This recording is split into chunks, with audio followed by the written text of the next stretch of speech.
आज जो ईरान की पोजीशन है, जो उसका भौकाल बना हुआ है, जो इमेज है, उस पर कोई शक नहीं कर सकता। आज से पहले जब कोई कहता था कि ईरान के पास घातक हथियार हैं, तो वेस्ट के देश और सोशल मीडिया पर उसका मजाक, ईरान का मजाक उड़ाया जाता था। लेकिन हाल में ही ईरान की कुछ ताकतें ऐसी नज़र आई हैं जिसके बाद अमेरिका, इजराइल और तमाम दूसरे देश इस बात को खुद कहने लगे हैं कि ईरान दूसरे देशों के लिए बड़ा ख़तरा बन गया है। दोस्तों, ऐसे में अब बड़ी खबर आई है जिसको सारी दुनिया को मानना ही होगा और समझना ही पड़ेगा, और वो भी अमेरिका के सबसे बड़े अखबार द वॉल स्ट्रीट जर्नल की जो जांच पड़ताल वाली टीम है, उसने पूरी तरह से पड़ताल करके इस बात का खुलासा किया कि ईरान इजराइल पर हमले की तैयारी कर रहा है। शेर को सवा शेर वाला खेल है। लीजिए, वॉल स्ट्रीट जर्नल की रिपोर्ट आपके सामने है। इस रिपोर्ट के मुताबिक ईरान की जो IRGC है भर्तियां कर रही है ऐसे लोगों, ऐसे ग्रुप के लोगों को जो अलग अलग जगह से ईरान के समर्थन में, कुद्स के समर्थन में और फिलिस्तीन के समर्थन में इजराइल पर हमला कर सकें।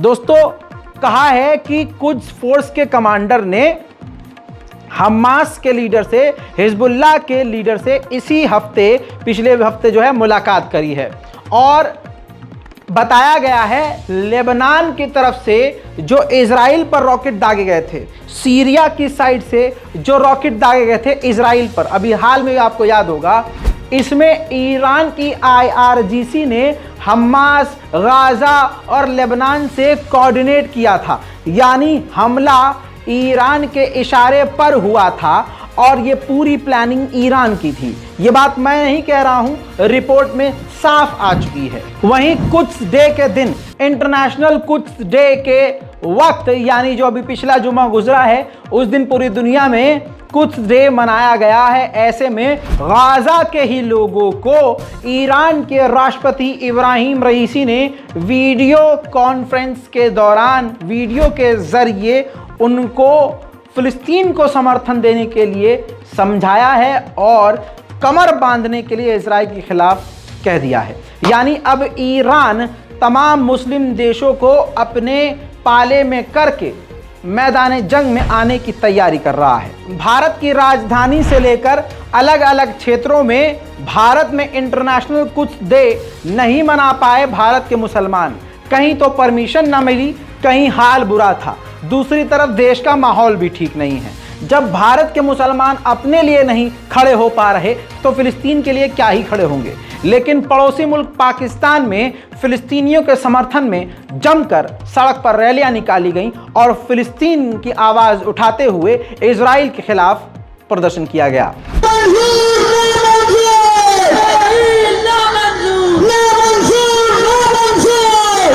मुश्किल पैदा करती, लोग समझते थे, दुश्मन समझा था कि कासिम सुलेमानी को शहीद करके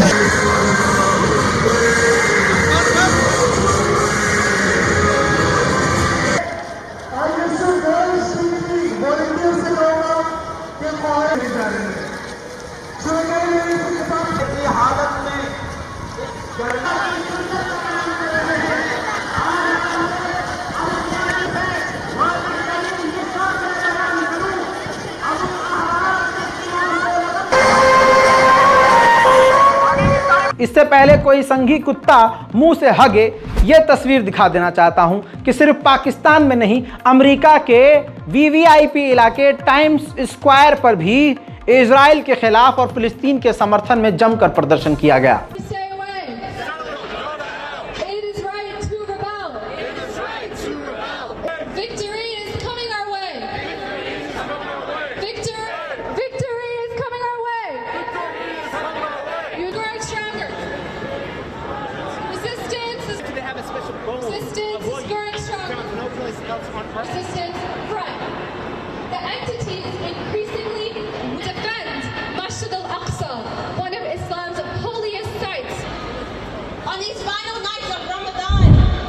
इसके अलावा ईरान के अंदर भी जमकर प्रदर्शन हुआ है। नेतन्याहू का पुतला जलाया गया है। अमेरिका के खिलाफ भी प्रदर्शन किया गया है फिलिस्तीन के समर्थन में।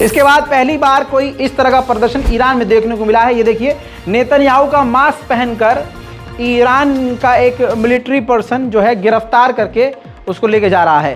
देखिए इसी तरह की डिमांड इस वक्त खुद यहूदी इजराइल में नेतन्याहू के खिलाफ कर रहे हैं। उधर दोस्तों यमन के लड़ाकू ग्रुप हौथीज और अलग अलग ग्रुप ने समुद्र में फिलिस्तीन का झंडा लेकर ड्रिल करी है।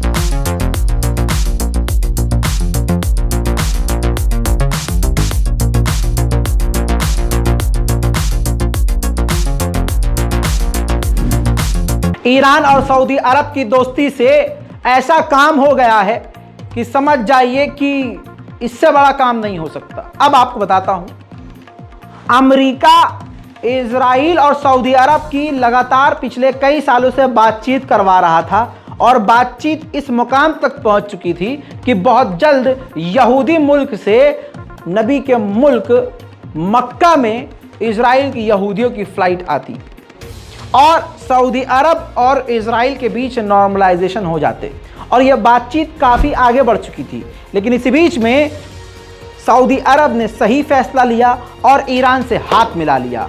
नेतन्याहू की सरकार से पहले से अमेरिका भी परेशान हुआ और सऊदी अरब भी। हाल अब यह है कि वो बातचीत पूरी तरह से ख़त्म हो गई है, यानी जो नॉर्मलाइजेशन की तरफ बात बढ़ चुकी थी, हवाई जहाज अब इजराइल के मक्का में उतरने वाले थे, वो बातचीत ही एकदम सिरे से ख़त्म हो गई है। अब बात ही नहीं हो रही है। नेतन्याहू की सरकार से न अमेरिका खुश है, न सऊदी अरब खुश है और यूएई भी नेतन्याहू की सरकार से खफा है। लेबनान की तरफ से जब इजराइल पर रॉकेट आया तो इजराइल रॉकेटों को रोक नहीं पाया, सारा भरम इजराइल का फुस हो गया, आयरन डोम ठप हो गया।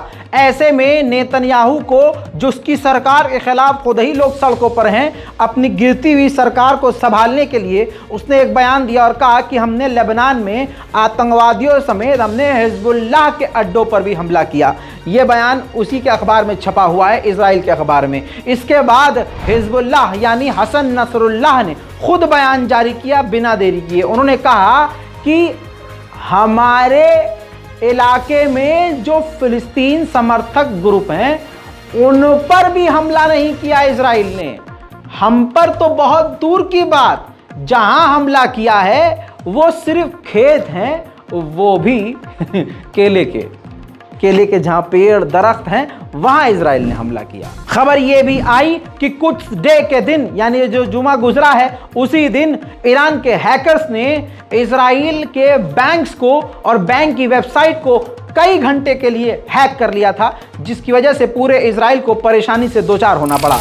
ईरान ने जो ये अचानक से इजराइल के ऊपर हमला करने की पक्की तैयारी की है, इसके पीछे ईरान की कोई बेवकूफ़ी नहीं है, समझदारी है। क्योंकि अमेरिका के पेंटागन के जो डॉक्यूमेंट लीक हुए हैं ईरान के ऊपर हमला करने के लिए, इजराइल ने फरवरी में ही पूरी तैयारी कर ली थी।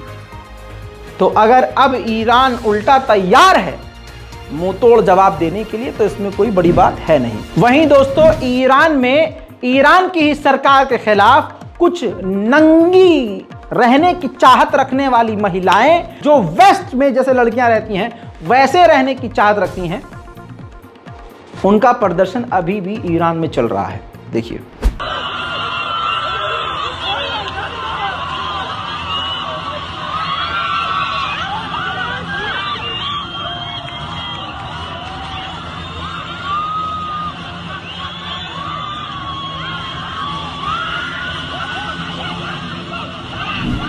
इसके बाद तुरंत ईरान की गवर्नमेंट की तरफ से बयान आया कि जो भी प्रदर्शन को बढ़ावा देगा उसके खिलाफ सख्त कार्रवाई की जाएगी। दोस्तों, इजिप्ट भी ईरान के साथ बातचीत करके रिश्तों को ठीक करवाना चाहता है और करना चाहता है, और इसके बीच यानी ईरान और इजिप्ट के बीच इराक और ओमान पड़ेंगे, मीडिएशन करवाएंगे और बातचीत इजिप्ट की और ईरान की ठीक करवाएंगे। उधर अजरबैजान बहुत फड़फड़ाया ईरान के खिलाफ, बहुत ज्यादा, और ऐसे दौर में जब सारे अरब ममालिक ईरान के पाले में जा रहे हैं और ईरान को अपना भाई बताकर हाथ मिला रहे हैं, ऐसे में अजरबैजान उल्टा फड़फड़ा रहा था।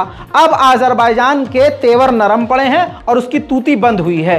अजरबैजान ने ईरान के फॉरेन मिनिस्टर से फोन पर बात करी है और नॉर्मल करने के लिए हालात को बात करते हुए कहा है कि अगर मिलना भी पड़ेगा हम दोनों देशों के फॉरेन मिनिस्टर्स को तो हम मिलेंगे। उधर पाकिस्तान के प्रधानमंत्री शहबाज शरीफ ने ईरान के राष्ट्रपति से इब्राहिम रईसी से फोन पर बात करी है फिलिस्तीन के मुद्दों को लेकर। वहीं ईरान लगातार अपनी ताकतों को बढ़ा रहा है। अब ईरान ने ऐसा एक मिसाइल बना लिया है जो कि टैंक से लेकर किसी भी डिफेंस सिस्टम को तबाह करने में कामयाब है। इसको रोकना नामुमकिन है। शदीद, ये देखिए दोस्तों, टैंक से दागा गया है।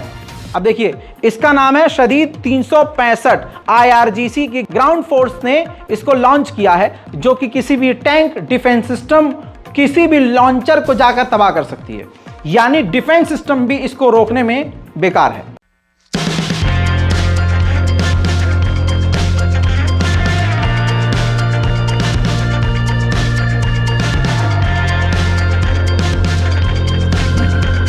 सिर्फ इतना ही नहीं, ईरान ने अपनी ताकत को इतना ज्यादा बढ़ा दिया है कि जहां पसीने नहीं आने चाहिए जिस्म के उस हिस्से पर भी इजराइल को पसीने आ रहे हैं।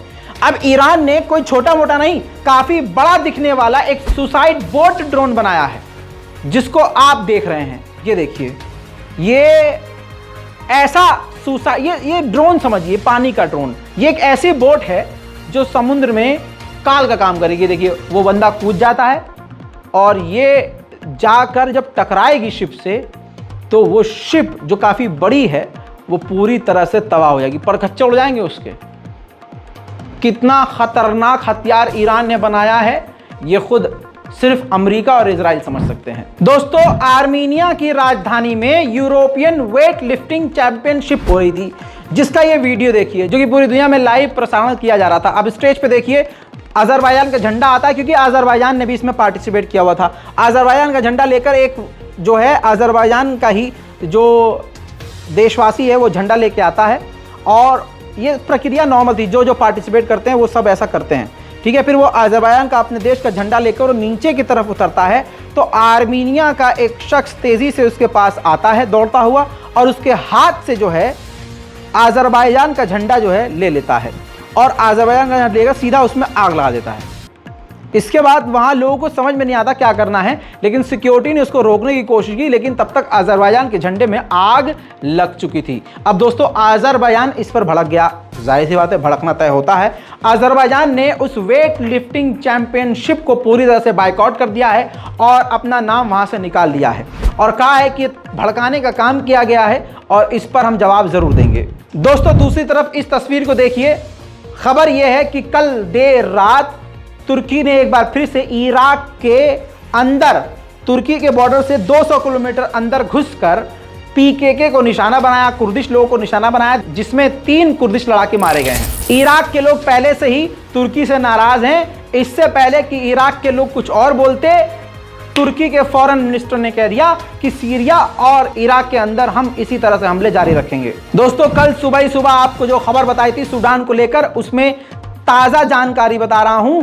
उसमें पूरे गृह युद्ध में मरने वालों की संख्या 25 है और बढ़ने की संभावना है। हालात तनावपूर्ण हैं, जिसमें दोनों सेनाएं यानी मिलिट्री और पैरामिलिट्री कई जगह अभी भी एक दूसरे से भिड़ी हुई हैं। खबर अच्छी ये आ रही है दूसरी कि सऊदी अरब और यमन के बीच एग्रीमेंट हुआ है। दोनों देश मिलकर 900 कैदियों की अदला बदली करने वाले हैं। याद होगा कि सीरिया में ईरान के लड़ाकों ने ईरान की तरफ से सीरिया में मौजूद अमेरिकी मिलिट्री बेस पर हमला किया, जिसके बाद अमेरिका ने कह दिया कि हमारा कोई नुकसान नहीं हुआ, हमारा कोई व्यक्ति घायल नहीं। लेकिन मैंने आपको बताया था कि दिमाग में चोट आई है कुछ अमेरिकी फौजियों के। अब खबर ये है, 1 नहीं, 2 नहीं, 3 नहीं, 4 नहीं, बल्कि 20 से 25 ऐसे अमेरिकी सैनिक हैं जिनके दिमाग में चोट आई है। न जाने वो कैसा बम था, कैसी मिसाइल थी जिससे घायल होने से 25 अमेरिकियों के दिमाग में चोट आई है, जबान बंद है, लकवा मारा गया है, अस्पताल में भर्ती है, बोल नहीं पा रहे और हालत उन सैनिकों की खराब है। दोस्तों, इस पूरी मिडिल ईस्ट रिपोर्ट पर आपकी जो राय है वो रज़ाकाराफी के लिए बेहद जरूरी है। रिपोर्ट को शेयर कीजिए, दुआओं में याद रखिए। जय हिंद।